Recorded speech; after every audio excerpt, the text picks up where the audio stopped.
السلام عليكم جميعا ورحمة الله وبركاته. بسم الله الرحمن الرحيم. الحمد لله رب العالمين. الحمد لله الذي يجيبني حين أناديه ويستر علي كل عورة وأنا أعصيه ويعظم النعمة علي فلا أجازيه. نحمده ونسبحه ونقدسه على آلائه ونعمائه، ونشهد أن لا إله إلا الله وحده لا شريك له، إلها واحدا أحدا فردا صمدا قيوما، نؤمن له بالربوبية ونقر له بالعبودية. من يهدي الله فهو المهتدي ومن يضلل فلن تجد له وليا مرشدا. ونشهد أن سيدنا محمدا عبده ورسوله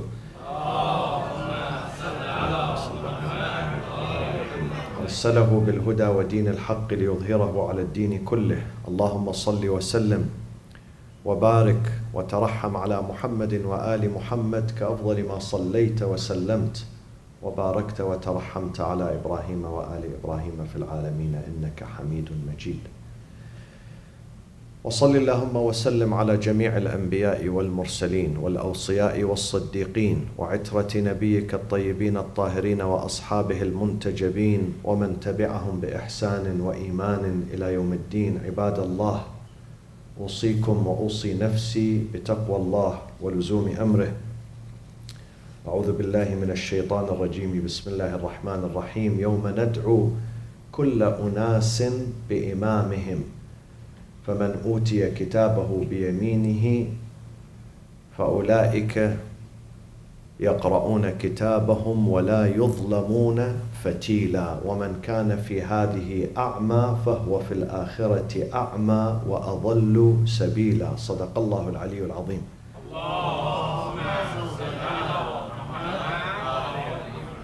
On the 25th of the month of Shawwal was the anniversary of the martyrdom of the sixth Imam of the school of Ahl al-Bayt, Al-Imam Abu Abdullah Ja'far ibn Muhammad As-Sadiq alayhi salatu wassalam.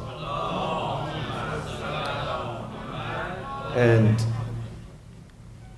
this Imam, we are attributed to him in the Shia tradition. The name of our tradition is the Ja'fari, nisbatan ila al-Imam Ja'far As-Sadiq, related to him. His first name is Ja'far. Now, the founders and the pioneers of Shia Islam is Prophet Muhammad himself, sallallahu alayhi wa sallam, and Imam Ali alayhi salam. Those are the pioneers and the pathfinders and the founding fathers of the school of Ahl al-Bayt. The Prophet was the first one who introduced the school of Ahl al-Bayt when he said, I am going to leave my community. Physically, I am going to leave my community, but my legacy is there. And my legacy are two. One, Kitab Allah wa itrati Ahl Bayti. Kitab Allah, the book of God, the Holy Quran, is going to remain among you as a reference, as a source of guidance and source of teaching. And the interpreters of this book, the interpreters are the family of the Prophet, who are qualified to interpret this book, the Holy Quran. And this is what he said in numerous occasions. People heard him saying that in different places and different occasions. So the Prophet was the founder of the school of Ahl al-Bayt. However, then why the Shia are called Ja'fari? Because during the time of Imam As-Sadiq, during that era, Imam As-Sadiq was born about 70 years after the death of the Prophet. During his era,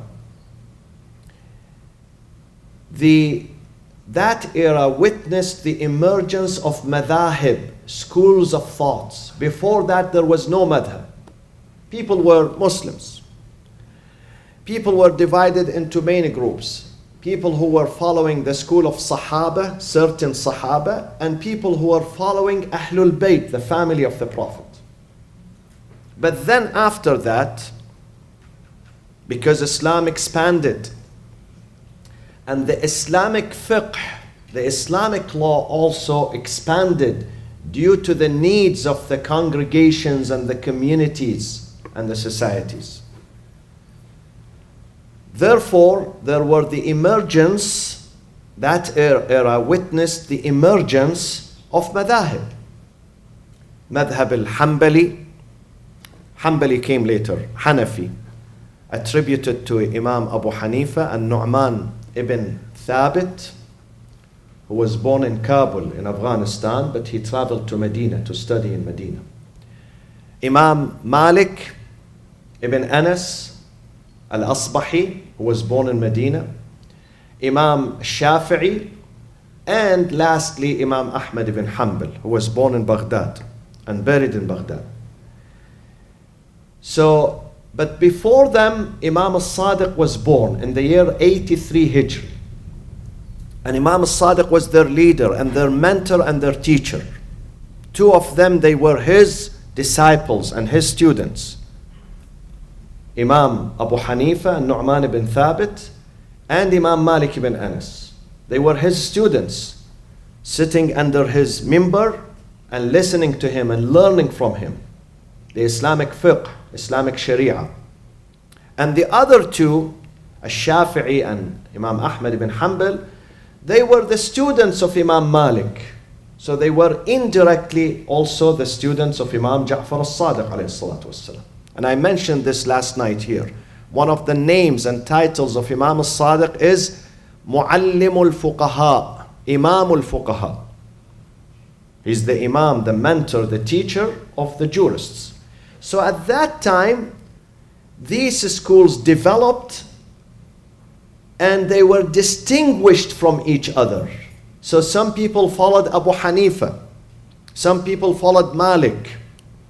In the beginning, Malik was popular. Today, the Hanafi tradition is the largest tradition within the Sunni. And I would tell you, within the Sunni school. Hanafis, they make about 28% of the Sunnis worldwide. Before him was Imam Malik.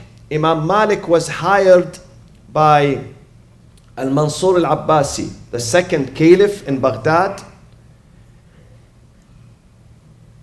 The Abbasid, they felt insecure with the presence of the Imams of Ahlul Bayt. They felt insecure.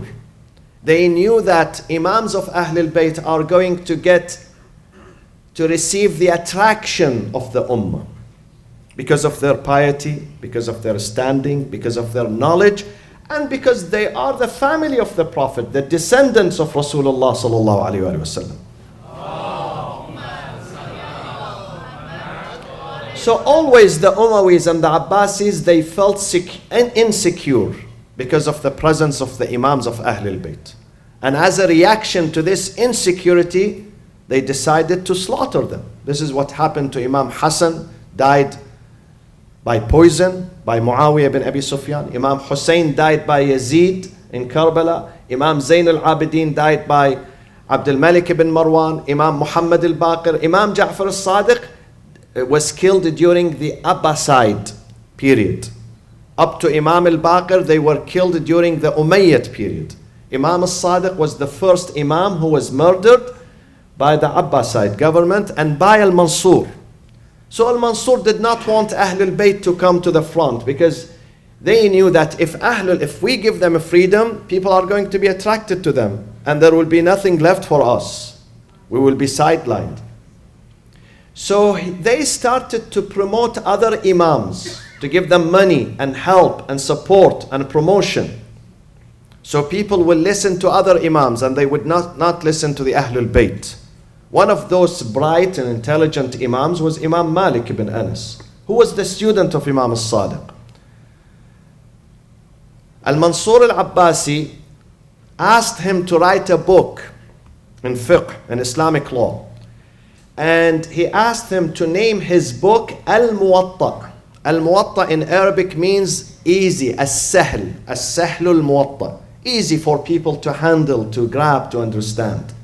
So it would be the bestseller in town. When they publish it, people will take the book and they would follow the Islamic Sharia according to Imam Malik, according to the opinion of Imam Malik. And they formed an alliance. So Imam Malik was supporting the Caliph. Imam Malik is a noble man and he's very intelligent. But maybe under threat, intimidation, fear, he had to listen to the Caliph. And he wrote the book, and the book was published. And all Islamic courts, whether in Iraq, at that time the capital of Islam was in Iraq, in Baghdad, whether it's in Iraq or Syria or Egypt or Yemen or Al Jazeera Al Arabiya and other places, as far as Afghanistan, as far as Russia today, Muslims reached these areas. And to the west, they reached the Atlantic coast. They had to follow Imam Malik. But then, you cannot be always safe with a tyrant. Tyrants, they change their mind.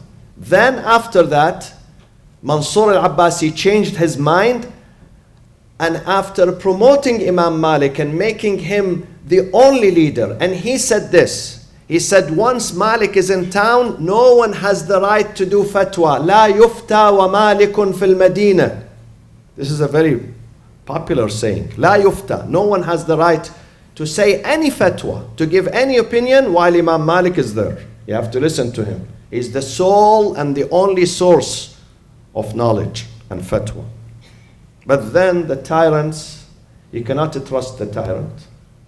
Tyrants are not driven by values and principles. They are driven by greed, by thirst for power. He turned against Malik and he puts Malik in jail, and then he turns to Abu Hanifa and Nu'man ibn Thabit. And after Malik being the official alim, scholar and mufti of the Islamic State, not Islamic State of Daesh, similar to Daesh, Bani al-Abbas were similar, from the same tradition, He puts Imam Malik and he tortures him. He puts him in jail and he promotes Imam Abu Hanifa. So the Hanafi madhab becomes more popular to them. And then Imam Abu Hanifa had one of his students who became the supreme judge in the entire state. Everywhere, every city, every capital, they have to follow Abu Yusuf al-Qadhi, the students of Imam Abu Hanifa. And this is how the Hanafi madhab was promoted, because the Supreme Court is Hanafi and the law is Hanafi law. The schools have to be Hanafi, the seminaries have to be Hanafi, the market has to follow the Hanafi rules. Therefore the Hanafis became the most popular tradition until today. While Ahlul Bayt were crushed. Ahlul Bayt at the same time, the very same time, when they promote another school, they crush and persecute the Imams of Ahlul Bayt. Imam As-Sadiq has to be put in jail. And Imam As-Sadiq would be brought 7 times, not 1 or 2, 7 times, from Medina all the way to Baghdad to stand before the Caliph, where the Caliph would reprimand him and threatens him 7 times. At that time there were no airplanes. It took weeks to get from Baghdad to Medina to Baghdad and then back to Medina. 7 times Imam As-Sadiq will be brought before the Caliph in Baghdad, just for the Caliph to threaten him, criticize him, intimidate him, and reprimand him. And of course his father, his son, Imam Musa ibn Ja'far alayhi salam, he ended up 11 years. Some historians say 13 years, some historians say 11 years in jail. Between Basra, the jails of Basra, and the jails of Baghdad, until he died inside the jail. Imam Musa ibn Ja'far alayhi salatu wasalam, the son of Imam As-Sadiq. And then Imam Rida was the same. Imam Rida was killed by Al-Ma'mun al-Abbasi. But the Imams, they never gave up. They continued their journey. Imam As-Sadiq was a universal leader. When he would teach, hundreds of people would listen to him. And some of those students would not follow his tradition. They were from the Sunni tradition, but he was their mentor. He transcended these sectarian barriers. He was a universal leader, just like his grandfather, Rasulullah sallallahu alaihi wasallam. God says about Prophet Muhammad, وَمَا أَرْسَلْنَاكَ إِلَّا رَحْمَةً لِلْعَالَمِينَ. You are not just source of mercy for the Muslims, you are the source of mercy for mankind, for all mankind. So his descendants, the Imams of Ahlul Bayt, were the source of guidance and teaching and mercy to all people, not just the Shia, the followers of Ahlul Bayt. And this is what we have to learn from our Imams, to be universal. I always say this. I have said this many times here. We are proud of our Shi'ism. Very proud. Because we believe this is the right path, the straight path to the Prophet ﷺ. But at the same time, we have universal heart and universal mind. We embrace others. We have no problem with others. We accept them. We embrace them. We reach out to them. We build bridges of brotherhood, sisterhood, understanding, dialogue with others too. We should not be narrow-minded and we dedicate our love and our attention only to our Shia community. This is wrong. Your love, your respect, your giving, your good feelings has to transcend these small barriers that we created. And it goes everywhere, east and west. It goes to every house. Islam teaches us, and Ahlul Bayt, they teach us. We should never judge people. Neither we look at their religious identity before we speak to them. Leave religious identity alone. Leave it alone. Look at people as a human being. Don't judge them by their religious tradition and religious identity. This is not good. This will make you narrow-minded. This will make you fanatic. This will make you radical. This will make you think that God created paradise only for you, not for others. So when you look at people, look at them as human beings, as equal to you. Maybe they have different thoughts, different tradition. It's okay. It's okay. God gave them a brain and God gave them choice. And God himself, who gave us a brain and choice and everything, he never forced me to follow this path. He said, I leave it for you. أَلَمْ نَجْعَلْ لَهُ عَيْنَيْن وَلِسَانًا وَشَفَتَيْن وَهَدَيْنَاهُ النَّجْدَيْن. I leave it for you to decide. I leave it for your intelligence, for your choice. I'm not forcing you. We have the choice, but we have to make an informed choice, not a blind one. Some people, unfortunately, they make a blind choice. They say, I follow this tradition, but when you ask him why, he doesn't know, because his mother follows this tradition. His grandfather follows this tradition. This is not enough. When you stand before God, he would never accept from you to say that I followed my mother and my grandfather and my family tradition and my village. He wouldn't accept that. He says, where is your brain? I've given you brain. You should use your brain. You should learn, you should read, you should investigate, and then you make a choice. This is an informed choice. And God says, when you make an informed choice, I will guide you to the right point, to the right place. I would never fail you. Promise me you do your homework, you do good investigation, you don't do bias reading, bias investigation, be neutral, read, you will find the answer. The answer is not hidden. The answer is there, but it requires intelligence. And it requires neutrality. But if I am biased, even if I have intelligence, I'm not going to find the answer. I'm going to find the answer that I like, not the answer that God likes. What we learn from Imam As-Sadiq is to be open-minded, is to respect others. Difference of opinion should not pit us against each other. This is not good. I always said, and I will say this until I die. The day Islam becomes dignified in America is only when the Shias and the Sunnis, they stand shoulder to shoulder together. They worship together, they work together, they live together. They trust each other. That day Islam is going to be the strongest. The strongest. But if we keep fighting and having suspicion, Islam is the weakest religion. The weakest religion. And you're going to hear about Islamophobia every single day. You want to stop Islamophobia? Be united. Be united among yourselves. Respect each other. Respect. Do not judge each other. Leave the judgment for the judge. And the judge is God. Only God, not us.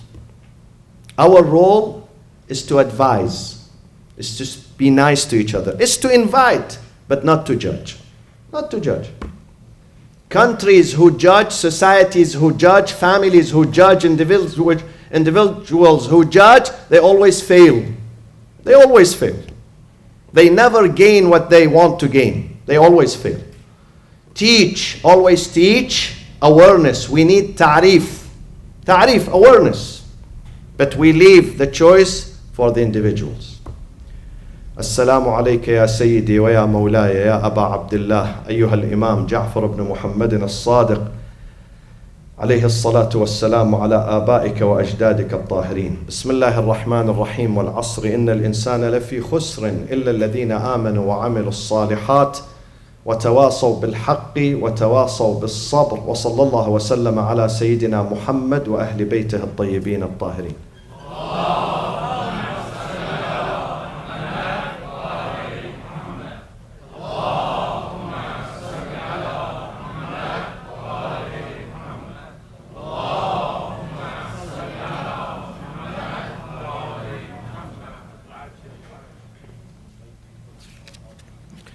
بسم الله الرحمن الرحيم الحمد لله رب العالمين نحمده ونسبحه ونقدسه ونشهد أن لا إله إلا الله وأن سيدنا محمدا عبده ورسوله أرسله بالهدى ودين الحق ليظهره على الدين كله اللهم صل وسلم وبارك وترحم على محمد وآل محمد كأفضل ما صليت وسلمت وباركت وترحمت على إبراهيم وآل إبراهيم في العالمين إنك حميد مجيد وصل اللهم وسلم على خلفاء نبيك وأوصيائه وأهل بيته علي أمير المؤمنين وقائد الغر المحجلين وعلى البضعة الطاهرة فاطمة الزهراء سيدة نساء العالمين وعلى سبطي نبي الرحمة وسيدي شباب أهل الجنة الحسن والحسين عليهما السلام وعلى علي بن الحسين ومحمد بن علي وجعفر بن محمد وموسى بن جعفر وعلي بن موسى ومحمد بن علي وعلي بن محمد والحسن بن علي والخلف الهادي المهدي عجل الله تعالى فرجه وسهل مخرجه وجعلنا من أنصاره وأعوانه عباد الله أوصيكم وأوصي نفسي بتقوى الله ولزوم أمره. Just a sample of the wisdom of Ahlul Bayt, Imam As-Sadiq, in one short hadith, just one sample. Imam As-Sadiq is the source of knowledge. And Imam Abu Hanifa and Imam Malik, both, they testify that we have never seen in our life, in our entire life, a person more knowledgeable and more pious and more integrated than Imam As-Sadiq. So I'll just take one hadith which is related to our life here. We can use it. We can utilize this hadith in our daily life. One day, in his presence, when Imam As-Sadiq was sitting, he heard someone ينتقص شخصا آخر, demeaning. Someone in his presence was disrespecting and putting down and demeaning someone else. As an imam, he cannot be silent. And he shouldn't be silent. When someone is being abused and you are there, you have to say, you have to do something. You have to stop this. So the Imam said beautiful words. It's a lesson for all of us. He said, why did you demean him? He said, because he comes from a village. He's a villager. Villager. Even at that time, there were this bias against villagers, people who come from the farms, people who come from the countryside. The Imam said to him, but this is not good what you said. He said to him, أصل الرجل عقله. أصل الرجل عقله. When you look at a person, an individual, the essence of that individual is not his village, is not where he was born in. Don't look at his birthplace. Don't look at his country. Don't look at his nationality. Don't look at his house, his zip code. His essence and his value lies in his aql, in his intelligence. أصل الرجل عقله. The essence of a humanity is aql. If you want to evaluate someone, look at his aql. Now, whether he comes from a village in Africa or India, or whether he's born in Manhattan, New York, or Beverly Hills, Los Angeles, doesn't matter. Look at his aql, his reason. أصل الرجل عقله. وحسبه دينه. حسبه means his ancestry, his lineage. Because sometimes we respect some people because they come from this family tree. Others we don't respect them because they have no family tree, or they are unknown. This is not true. إن أكرمكم عند الله أتقاكم. God does not look at our families. On the day of judgment, they will put me there. I'll stand before God. My parents are not with me. My siblings are not with me. My family are not with me. يوم يفر المرء من أخيه وأمه وأبيه وصاحبته وبنيه. You stand there by yourself. You don't carry with you any other title, just yourself. And they're going to judge you based on your conduct, not based on who your father was, what your last name was. They don't look at these things. They are irrelevant. My last name is irrelevant. You know, in the day of judgment, how they call us? By what name? They don't say Moustafa Al-Qazwini. They call me by myself and the name of my mother. Because you are born from this mother. We call you by the name of your mother. You stand there. No titles, no doctors, no engineers, no ayatollahs, no His Excellency, no His whatever, no His Majesty. Your name and the name of your mother. وَأَصْلُهُ وَحَسَبُهُ. His ancestry is his faith. How much faith you have? How much honesty you have? How much commitment you have? How much service you did for the sake of God? This is your hasab. This is your family. This is your lineage. وَكَرَمُهُ. The honor and the dignity and the value of an individual lies in his what? In his money? In his property? In his children? No. Taqwa. Taqwa. His piety. Not his property, his piety. How much taqwa you have? Your value is graded and measured according to your taqwa. Inna akramakum indallahi atqakum. Imam Zain al-Abidin said to him, خلق الله الجنة لمن أطاعه ولو كان عبدا حبشي. God has created paradise for those who obey Him, even though they come from Africa. Black people from Africa, they go to paradise. وَخَلَقَ النَّارَ لِمَنْ عَصَاهُ وَلَوْ كَانَ سَيِّدًا قُرَشِيًّا. And He created punishment and hellfire for those who disobey Him, even if they come from the heart of Quraysh, even if they come from the family of the Prophet, from Mecca, downtown Mecca. Where is Abu Lahab now? Abu Lahab, his house was in downtown Mecca. Abu Lahab's house was only 20 meters from the Kaaba. 20 meters. Where is he now? He's in the heart of Jahannam. Tabbat yada Abi Lahabin wa tab. Because of his disobedience to God. So it didn't help him. Being the uncle of the Prophet did not help him. Didn't help him. This is the standard in Islam. And these are the lessons of our Imams. The wisdom of our Imams and the heritage of our Imams. And who should follow our Imams? You guys. Because you call yourselves Ja'fari, Shia. followers of Ahlul Bayt. If you want to be true Ja'fari, this is the path and this is the way. اللهم اغفر للمؤمنين والمؤمنات والمسلمين والمسلمات الأحياء منهم والأموات. I mention 3 names. We recite Fatiha for